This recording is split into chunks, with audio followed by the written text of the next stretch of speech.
It feels like your life was stolen before you even ever had the chance to live it. You're still young, but it doesn't feel that way. It feels like you already lost too much, like the years that should have been filled with laughter, friendship and freedom were taken from you before you could even ever experience them. Mental health took over so early that you never really got to be a teenager. You never got to be reckless, never got to make the mistakes that everyone else seems to make, to look back on with fondness. You see people your age out in the city, drunk, laughing, arms wrapped around each other, their friends as they stumble through the streets without a care in the world. You watch them from a distance, wishing you could be like them, wishing you had the people to go out with, people who would call your name, drag you into their plans, make you feel like you belong. But you don't. You don't have those friendships. Maybe you never really have. You struggle to make friends, to connect with people in the way you so desperately want to.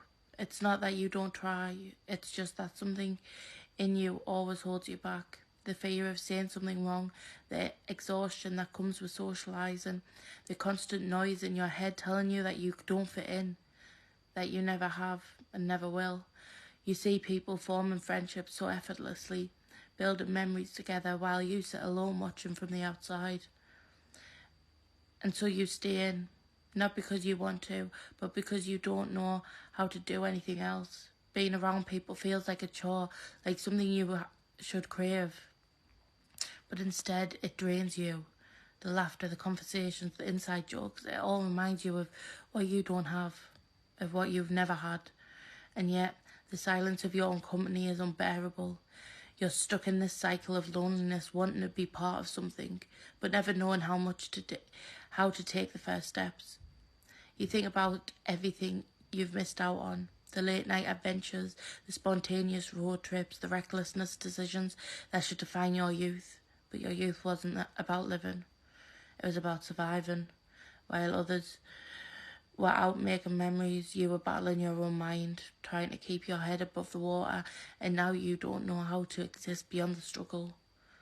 They say you're only young once, but what if you never got to be young at all? What if the years that were meant to be carefree were stolen before you even had the chance to live them? What if, by the time you're ready to start, you realise that life has already moved on without you? If you relate to this, I'm so sorry, and I am here for anyone who does relate to that. But if you do relate to it, I hope you just feel seen, because you deserve to feel seen.